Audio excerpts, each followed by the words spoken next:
Ma maman, elle est docteur. Maman. Oui. Papa, c'est Maïla. Papa. Aïe. Vous écoutez Parentologie, Camilia, une externe presque comme les autres, deuxième et dernière partie. Précédemment, alors qu'elle vient de réussir sa première année de médecine, Camilia décide de faire un troisième enfant avec son mari Kevin, mais les choses ne se passent pas tout à fait comme prévu. Donc quand je tombe enceinte d'Isaac, je suis en deuxième année et dès les premiers mois, en fait, je suis très fatiguée. Mais une fatigue que je n'ai jamais connue. Pourtant, mes 2 premières grossesses, j'ai été aussi fatiguée, mais là, c'était encore pire. Avec les enfants à gérer, j'imagine que ça m'a rajouté encore plus de fatigue. Et en fait, il y a l'année qui passe. Et donc, en fait, l'année passe, les cours s'accumulent, mais on est tellement fatigué que je n'arrivais même pas à réviser. Donc, tout le premier semestre, je ne l'ai pas fait. J'ai eu 0 à toutes les matières quasiment. Et donc, j'ai commencé à retrouver un peu de vitalité vers le 2e trimestre. Mais entre-temps, les 3 premiers mois, ils ont été compliqués. J'étais même en dépression. J'ai dû être suivie psychologiquement parce que ça n'allait vraiment pas. Mais après, à partir du 2e trimestre, ça commençait vraiment à aller. J'ai commencé à retrouver de la vitalité. J'avais plus de nausées parce que les nausées, on peut croire que c'est un symptôme assez banal dans la grossesse, mais ça peut être très handicapant. Et puis, il y avait les stages qui ont commencé. Et moi, je ne voulais pas qu'on sache que je sois enceinte parce que je voulais pas qu'on me pose la question. Pourquoi Pourquoi? Parce que je n'aurais pas pu répondre, en tout cas dans l'état dans lequel j'étais, je n'aurais pas pu répondre dans pourquoi je me suis lancée dedans, parce que c'était tellement compliqué que des fois je me suis dit mais pourquoi on a fait ça? Il y a des stages que je n'ai pas pu faire jusqu'au bout parce que j'étais beaucoup trop fatiguée, le ventre qui commençait à peser. J'étais à 8 mois de grossesse, il fallait que je fasse un stage jusqu'à Versailles, 2 heures de route, en fait c'était beaucoup trop, donc j'étais arrêtée pour raison médicale. Donc j'ai pu me concentrer sur mes révisions et puis finalement j'ai pu valider quelques matières. Donc entre les matières du second semestre et toutes les matières du premier semestre, je me suis retrouvée avec 11 rattrapages. Et en fait se rendre compte à 1 mois des rattrapages qu'on a 11 matières à réviser, ça c'est vraiment très compliqué, que ce soit sur le moral, que ce soit sur la fatigue. Je suis enceinte, j'ai des vidéos où j'ai mon ventre, je ne sais même plus où le mettre avec mon ordinateur, mais je me suis dit il faut pas que je lâche en fait, comme je vous ai dit, le truc c'est de tenter. Si je redouble c'est pas grave, mais moi j'aurais fait jusqu'au bout.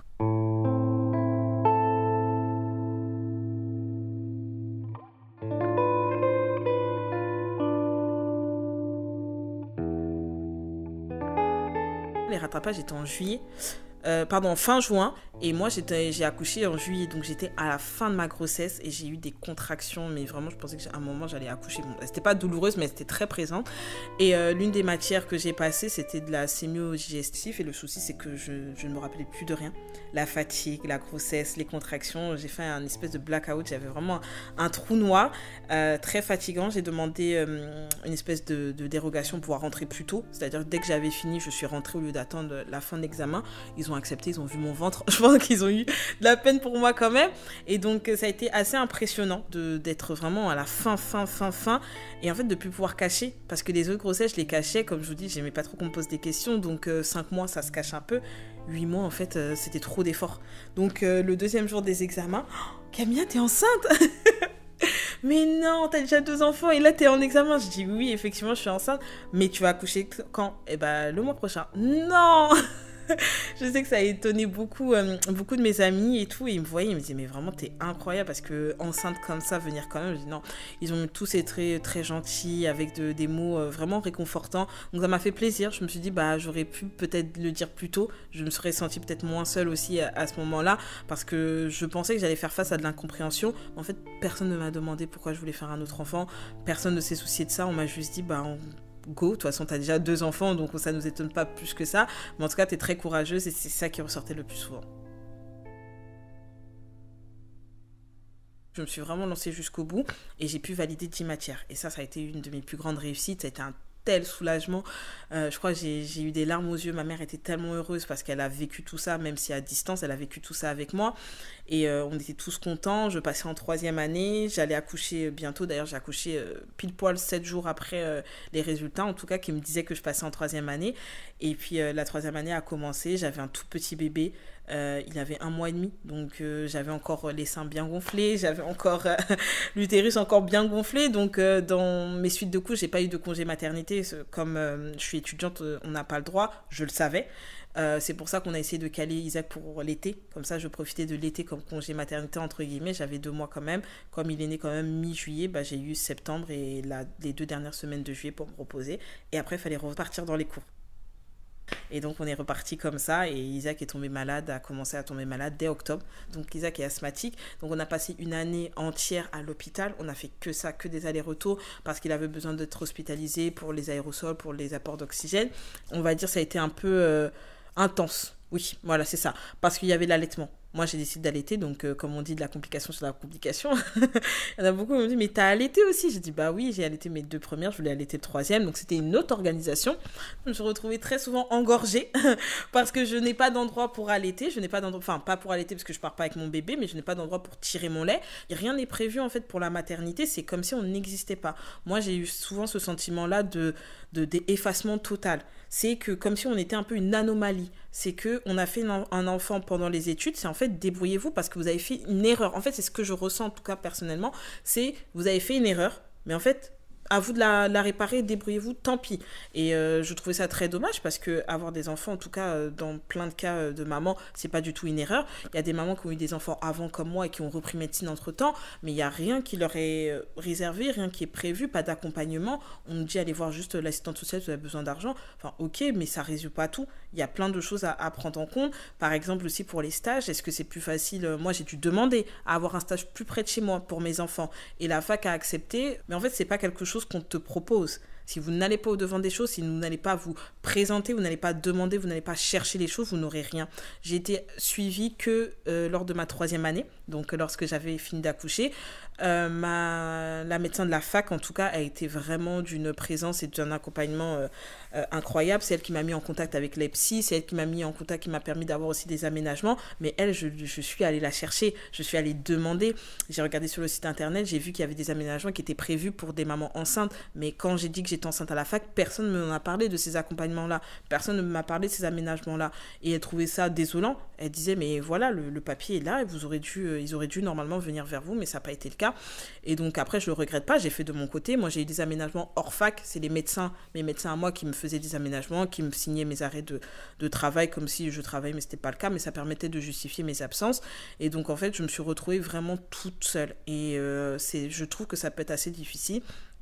Au moins qu'on nous permette d'avoir des aides au niveau du mode de garde, parce qu'en fait, quand on va commencer à faire dès la 2e année, on va commencer à avoir des stages. Des fois, c'est compliqué. Après, j'ai une nounou qui est compréhensive, mais tout le monde n'a pas cette chance-là.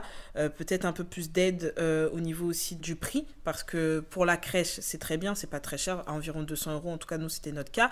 Le souci, c'est qu'il n'y a jamais de place. Faut limite faire une demande avant d'être enceinte parce que sinon t'as pas de place. Lorsque tu fais une demande dès le 3e mois, ton enfant a 2 ans quand il commence à avoir une place en crèche. Ça vaut plus le coup puisqu'entre temps il a été gardé par une nounou et pour 1 an on va pas changer. Et donc généralement les nounous ça peut revenir de sa poche de manière personnelle entre 600 voire 1000 €. Donc si la CAF te donne 1000 € par exemple entre les APL, l'argent pour je sais pas moi les allocations familiales, tout cet argent là en fait va à la nounou. Donc ça a été assez compliqué au niveau financier. On a dû faire un prêt étudiant, faut pas mentir, pour pouvoir un peu gérer pour tout le reste. Mais oui, on n'a pas d'aide spécifique parce qu'on est maman étudiante.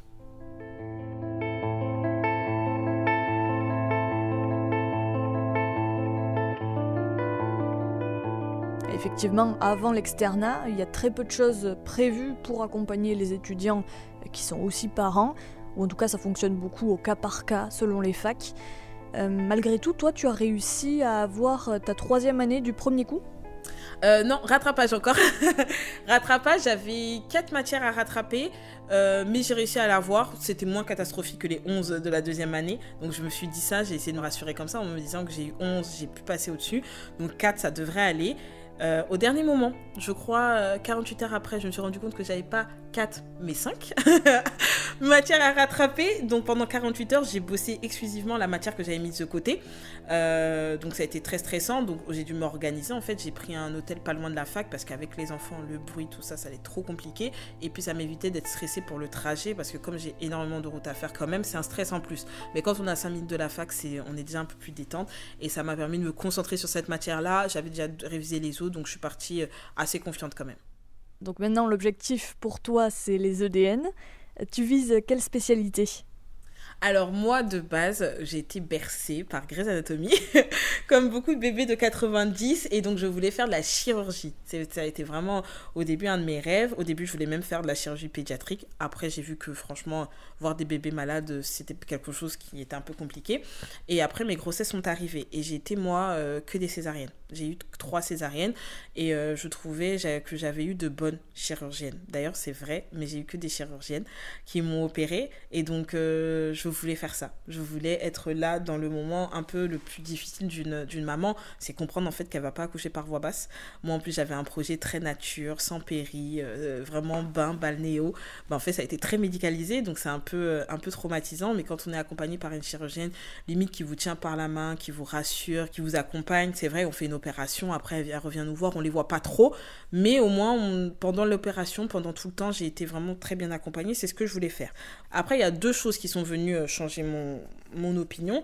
C'était le suivi, il n'est pas trop dans le temps. C'est-à-dire que oui, elle vous opère, elle vous voit 1 mois après, mais après c'est fini. Il n'y a plus rien, on ne revoit plus notre chirurgienne. La deuxième chose, c'est la vie de famille. C'est est-ce que je suis prête à être d'astreinte un 25 décembre et là, pendant que mes enfants sont en train d'ouvrir leurs cadeaux, Camilia, il faut que tu viennes, il y a une opération urgente, ça va me fendre le cœur. Donc je sais qu'avec ma vie de famille, je ne pourrais pas choisir toutes les spécialités parce qu'aujourd'hui, en tout cas, ma priorité reste mes enfants.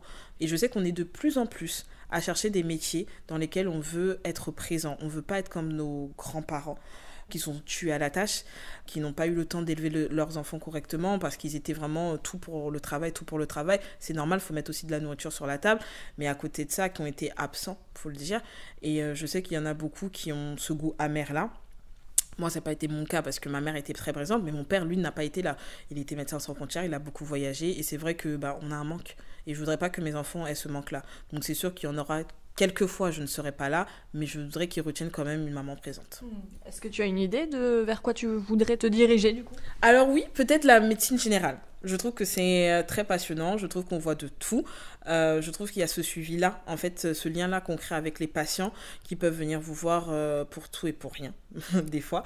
Et je voudrais qu'en fait, mes patients aient ce sentiment-là aussi, d'avoir aussi un médecin présent, un médecin à qui ils peuvent poser toutes leurs questions.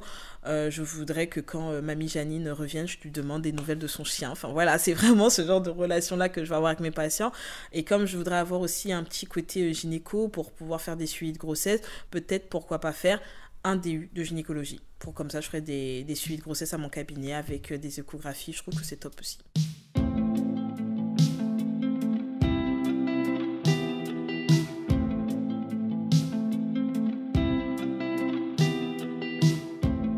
C'était Parentologie, un podcast de Justine Morel, produit par Egora.